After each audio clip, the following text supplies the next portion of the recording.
Clark ascends the secretary as he took his oath of office today. Attempted coup survivor slams the Tobago House of Assembly. Sargassum influx affects surfers, and a Trinidad bookstore returns to Tobago. Good evening, I'm Patricia Nicholson-Richards. Welcome to the Tobago Updates television news for Friday, 25th July 2025.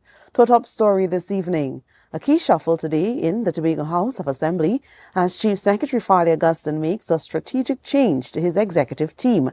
Assemblyman Wayne Clark has been elevated to an executive council post. Clark officially took the oath of office today, becoming a secretary in the Tobago House of Assembly. According to a media release from the Office of the Chief Secretary, Clark will lead the Division of Community Development, Youth Development and Sport effective Monday, July 28, 2025. A position he currently holds as a division he currently serves in as Assistant Secretary. In a corresponding move, Assemblyman Megan Morrison has been reassigned to serve as the new Assistant Secretary alongside Clark, effective Monday, 28th July 2025, transferring from her current post as Assistant Secretary in the Division of Health, Wellness and Social Protection. Tourism in Tobago is gaining steady momentum, as highlighted during the Tobago Hotel and Tourism Association's forum held yesterday. Industry stakeholders shared encouraging updates indicating a growing interest from international hotel chains in establishing their brands on the island. With the sector showing signs of recovery and renewed investor confidence, Tobago is positioning itself as a leading destination for global tourism. AMPLIA Balgobin tells us more. Chief Secretary Farley Augustine welcomes international hotel chains to Tobago, highlighting Hilton's project in Roxborough and ongoing discussions with Marriott. With growing interest, hopes remains high for tourism growth and increased investment opportunities on the island. For us in the THA, we have made an open call and we are making it again. An open call for anybody who is desirous of investing in Tobago through hotel development to come, and you will get our support. And you will get our support to the extent that you are operating in environmentally conscious manner. Augustine noted that the Tobago House of Assembly is ready to partner with anyone willing to invest in Tobago's tourism sector. But our call goes beyond the Hilton development at Roxborough. You have a great idea. You have the capital to invest in our room stock. You need land assets. By all means, pitch us a proposal. Let us review it and let us make the lands available for such development. Even with the THA's collaboration, he emphasized that all investments must be pursued responsibly, ensuring they align with Tobago's sustainable development goals. To responsibly assess and make land assets available for the right kinds of investments on island. Tobago's tourism sector is thriving as investments continue to pour in, signaling renewed confidence and growth opportunities for the island. This is AMPLIA Balgobin reporting for Tobago Updates Television News. At the THT Forum, it was announced that Tobago's tourism sector is on an upward trajectory, with growing interest from international hotel brands in establishing a presence in Tobago. This surge in attention underscores the island's increasing appeal as a premium Caribbean destination. However, stakeholders were reminded that while international investment is welcomed, it must be accompanied by responsible practices and adherence to local regulations and sustainability standards. Here's AMPLIA Balgobin once again with the details.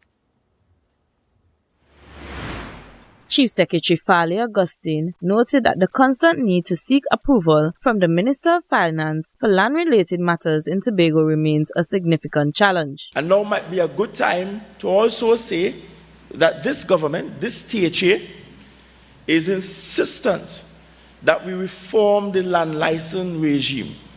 What we have is just not working.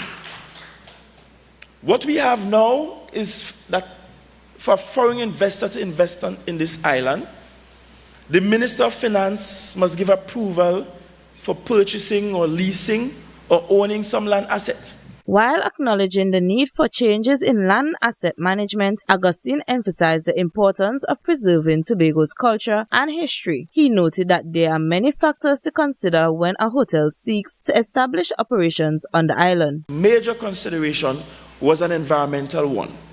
What happens to the beach, how we ensure that the turtles can continue nesting, and that we don't destroy the beach asset there.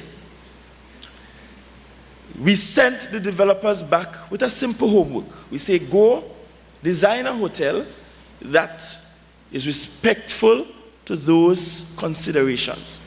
Marriott has returned to its developers with a revised design and is currently in discussion with the EMA on the best approach to proceed with the hotel's project. International hotel chains are expected to boost Tobago's tourism sector significantly. However, residents continue to eagerly await the official opening of the A&R Robinson International Airport. Secretary of the Division of Tourism, Tashia Boris, said it's time for the island to fully capitalize on its newly constructed airport. The time is now. We have just invested just over $1 billion in a brand spanking new airport. We need to operationalize that airport. Whether or not we agree on whether or not the investment was needed at the time, or whether we had other things to spend that money on, it is here, and we need to take advantage of the opportunities that it presents. The new government has not given a date when the new airport terminal will begin operating. This is Aliyah Balgobin reporting for Tobago Updates Television News. We'll take a short break and to come back with more. Stay tuned. Courts is well known as the Caribbean's largest retailer, providing consumers for generations with the very best products to enhance their homes. This year, we bring our expertise to businesses. Courts Business Solutions will serve small, medium, and large companies with the very best products at the most competitive prices, backed by warranties and after-sales support. Hoteliers, office managers, restaurants, and so many more. Courts Business Solutions, a brand of the Unicomer Group. This week at the Tobago Heritage Festival 2025, Natural Treasures Day in Charlottesville, Monday 21st, 9 a.m. Salaka Feast in Pembroke, Wednesday 23rd, 8 p.m. Lekoto Folktales and Superstition, Thursday 24th, 8 p.m. Miss Tobago Heritage Personality Show, Friday 25th, from 6 p.m. Sponsored by First Citizens. Tobago Old Time Carnival Juve, Saturday 26th, 4 a.m. Heritage Calypso Monarch, Saturday 26th from 8 p.m. Buko Unveiled, Sunday 27th. Welcome to Tobago Glass Supplies Limited, where innovation meets excellence and service reigns supreme. Our commitment is simple: to provide high-quality, innovative aluminum, vinyl, and glass solutions for both commercial and residential spaces. At TGSL, we don't just meet needs, we exceed expectations.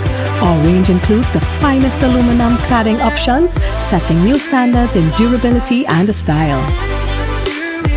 Driven by our passion to elevate, we aim to be the leading supplier in the Caribbean market while retaining our identity as a family-owned business.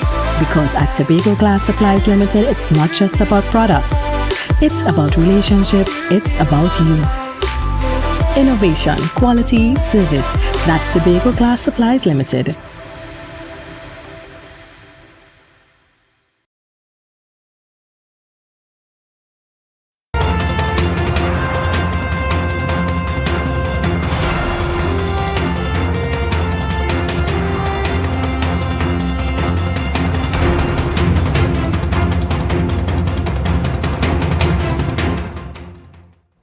Welcome back. 35 years after a violent attempt to overthrow the then government of Trinidad and Tobago, survivor Wendell Eversley continues his annual walk to ensure the country never forgets. This year, on his journey of remembrance, he has a powerful message for Tobago's leaders. Reporter Joel Green George has the story. Today, Eversley completed his commemorative walk from the A&R Robinson International Airport to the final resting place in Bacalet of the late Prime Minister and President himself. But the state of the national hero's grave left him emotional and outraged. I must cry shame on the Tobago House of Assembly, headed by the Chief Secretary Farley Augustin. Eversley, who was held hostage in the Red House during the six-day siege in July 1990, which left 24 people dead, slammed the THA for what he called blatant disrespect. He says he wrote to all 15 members of the Assembly about his memorial walk, but received no reply from the Chief Secretary. He argues that A&R Robinson, a Tobagonian, was the architect of the very Assembly, now seemingly ignoring his legacy, despite the 2023 promise from Chief Secretary Farley that the THA would reclaim the project and do it themselves. Nothing has been done. Lands were designated at Castara to build a museum library in his honor. Nothing has happened since. At my last check, I understand the THA placed the land in the hands of some private individuals who were mobilizing to do this work, and nothing has happened. And so we are in the process of taking it back so that we will have to do it ourselves. Eversley will hold a wreath-laying ceremony here on Sunday, the official 35th anniversary of the attempted coup. His lone voice, a persistent echo from a dark past, demanding that the sacrifice from the nation's democracy is never overgrown by indifference. Jewel Green George for Tobago Updates Television News. As Tobago deals with the influx of Sargassum, the surfing community faces challenges. A persistent barrier is benching surfers from their waves, raising concerns for safety, including the risk of drowning. This ongoing environmental phenomenon is forcing wave riders to adapt to a new reality, impacting livelihoods and leisure across the island. Reporter Jordan Frank has more. Pervasive presence of sargassum has turned Tobago's normally inviting waters into a potential hazard for surfers. Surfers find their leashes entangled, their boards snagged, and their movement severely restricted by the biomass. When it has a lot of seaweed, the seaweed is adding weight on top of the water that's coming over you. This entanglement can be particularly perilous during wipeouts, where the sheer volume of seaweed can disorientate a surfer, impeding their ability to surface for air or preventing them from reaching their board for flotation and falling into a life-threatening struggle against the ocean's grip. For local surfer Andre Stewart, the current sargassum onslaught has transformed his passion into a perilous endeavor. So yes, it's very dangerous. You can drown from seaweed in terms of like if you're surfing a wave and there's a lot of seaweed there, a patch of seaweed, and you fall off the wave and you get engulfed by the water. The seaweed can create like an anchor in terms of all the weight of the seaweed when you're submerged by it and you're in the washing machine of a wave and seaweed. It can bury you under the water and the seaweed, so it makes it nearly impossible to breathe or to even swim out of it. So, for Andre, who has spent years mastering Tobago's waves, the sargassum presents a new daunting challenge. Surfers usually do not surf when there's a seaweed sargassum. We usually hunt the waves different parts of the island, or we go to a different island or a different country. The hope remains for clearer waters and a future where the joy of riding Tobago's waves can once again be free from sargassum. This is Jordan Frank reporting with Tobago Updates Television News. The Division of Health, Wellness and Social Protection is making significant strides in bolstering the island's micro, small and medium-sized enterprises. A recent incentive training program held in collaboration with various stakeholders has equipped 25 entrepreneurs with vital skills and knowledge, promising a robust future for Tobago's business sector. Kimberly Mitchell tells us more. According to Dr. Faith Brebner, Secretary of the Division of Health, Wellness and Social Protection, the training was just one aspect of a broader vision for Tobago's economic development. She highlighted the dynamic nature of the business world and the division's commitment to supporting entrepreneurs with the latest tools. There are quite a number of new technologies that are available in all spheres. So we're talking about the technologies associated with their specific business, but also the technologies associated with, accounting and possibly marketing and so forth. And what our businesses need to do is to figure out how to incorporate those new technologies, how to use what is working for them, and how to pivot quickly when they recognize that what they are doing or the method that they are using is not working. She elaborated further on the importance of ongoing support and evaluation for these critical programs. So at this point, we are now doing the framework for monitoring and evaluating all of our programs, including the REACH program. But that would look at longer term metrics about employment rates, about whether the business is able to grow, about whether the business is able to move into other markets. She said the success of the program is also intertwined with the division's long-term engagement strategy with its beneficiaries. The part of the contractual arrangement for getting the REACH grant is continued engagement with the division. And we have started encouraging people to take some of these courses before they get the REACH grant and to continue taking them as a requirement after they've gotten the grant.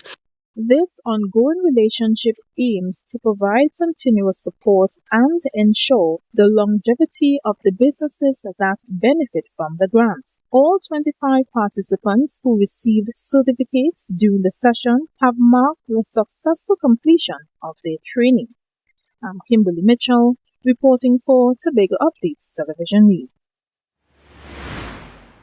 The Trinidad and Tobago Police Service is urging citizens to remain vigilant following a significant increase in reports of electronic fraud.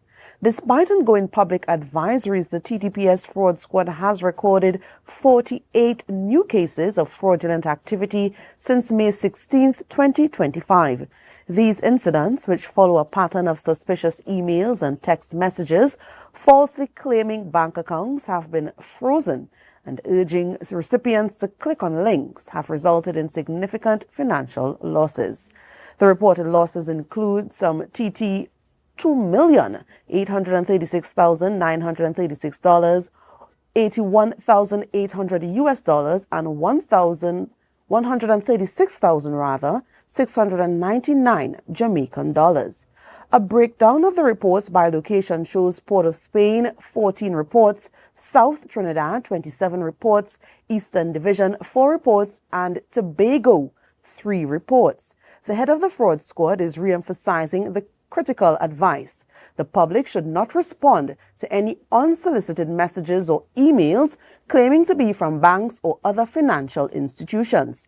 Citizens are being warned not to click on any links and instead verify any such claims in person at their respective banks. The TTPS strongly recommends following official policies and safety guidelines provided by financial institutions to safeguard assets and avoid becoming victims of cyber-enabled larceny.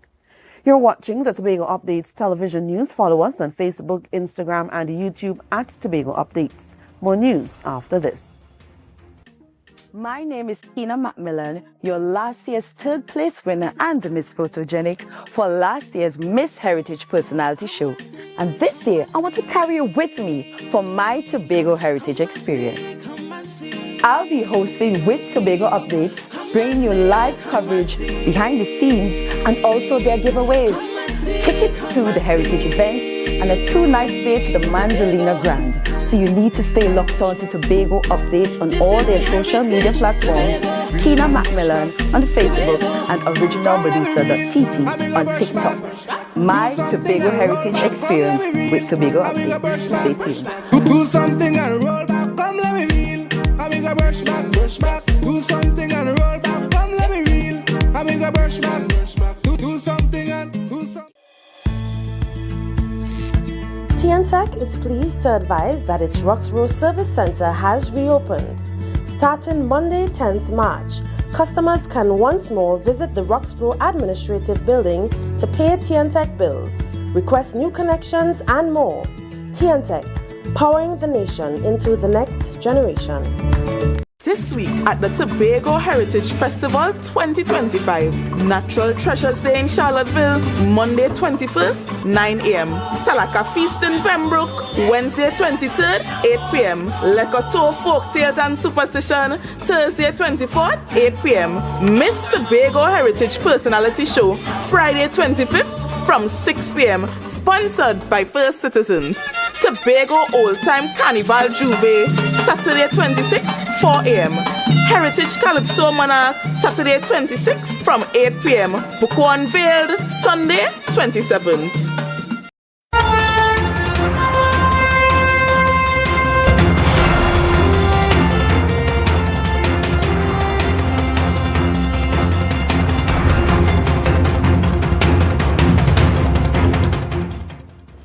A major Trinidadian bookseller has reopened its doors in Tobago, promising to end a long-standing price disparity for consumers on the island and create new opportunities for Tobago's writers. Here's Joel Green George with more. For years, Tobagonians have often paid more for books and school supplies than their counterparts in Trinidad. Now, Charon's Bookstore is aiming to turn a new page with the return of its Tobago branch. After an enthusiastic public welcome at the Lowlands Mall, CEO Vinay Charan makes a crucial pledge on pricing. We will maintain our prices as Trinidad here are guaranteed us. There will be no changes. While the opening is timed for the back-to-school rush, the store is positioned as more than just a textbook depot, offering a wide range of goods from office supplies to novels. Lunch containers. It's like a one-stop shop for all your school supplies and also almost a one-stop shop for all of your office supplies as well. The store's opening hours are Monday to Saturday, 10 a.m. to 7 p.m. Beyond retail, Charan's is focusing on Tobago's literary scene. After talks with the THA Secretary of Education, Zorisha Hackett, the store plans to actively promote the Tobago authors. She told me she has an extensive list which she will forward to me so that I'll peruse it so we can actually stock those books in our stores, not just in Tobago but also in Trinidad. Charan acknowledges the economic hurdles that often make local books more expensive than foreign imports. Most local books, it's small print runs, less than 1,000 copies.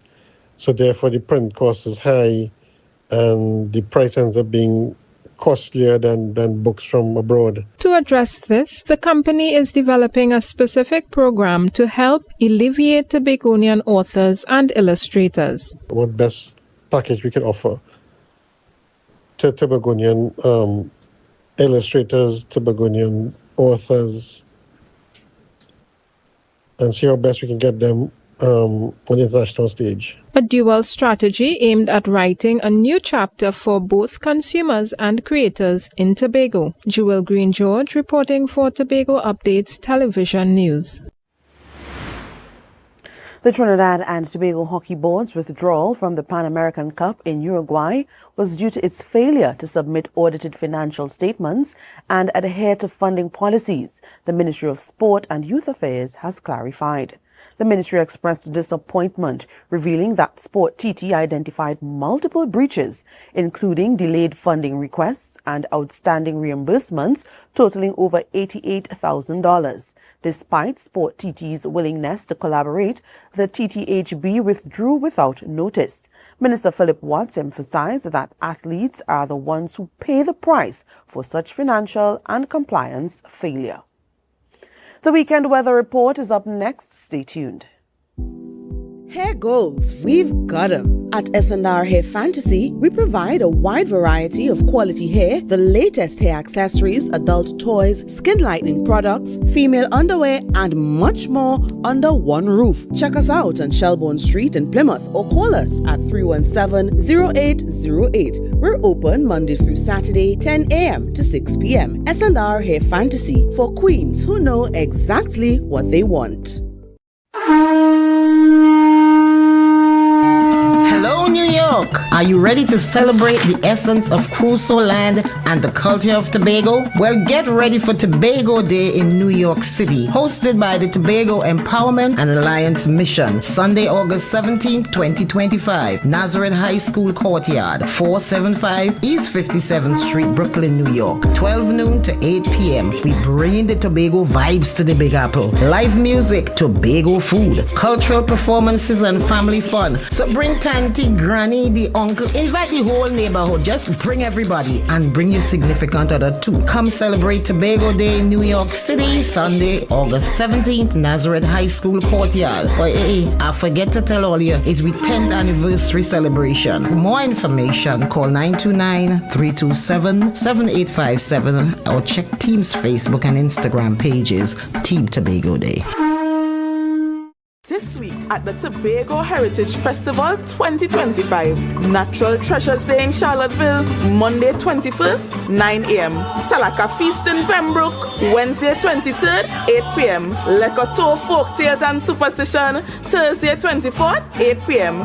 Miss Tobago Heritage Personality Show, Friday 25th, from 6 p.m. Sponsored by First Citizens. Tobago Old Time Carnival Juve, Saturday 26th, 4 a.m. Heritage Calypso Monarch, Saturday 26th from 8 p.m. Buko Unveiled, Sunday 27th.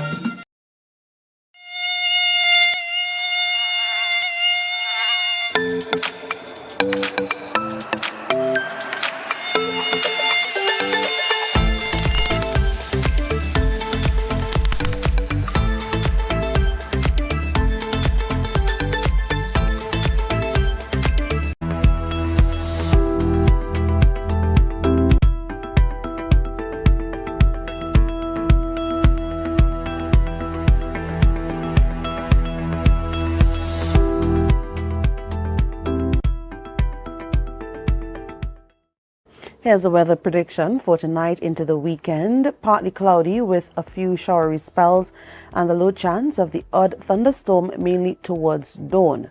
Tomorrow, partly cloudy or occasionally cloudy with an occasionally cloudy morning with periods of light rain. There is a low chance of a few heavy showers or thunderstorms. A generally fair afternoon and night is predicted despite one or two lingering showers. On Sunday, you can look forward to a few cloudy intervals at times accompanied by scattered showers, which will interrupt a mostly fair and at times breezy day. There remains a low chance of a few heavier showers or isolated thunderstorms. And that's how we end this evening's newscast. There's a recap of our headlines. Wayne Clark ascends to secretary as he took his oath of office today. Attempted coup survivors slams the Tobago House of Assembly. Sargassum influx affects surfers, and the Trinidad Bookstore returns to Tobago. I'm Patricia Nicholson Richards, thanking you so much for joining us and wishing you a great night.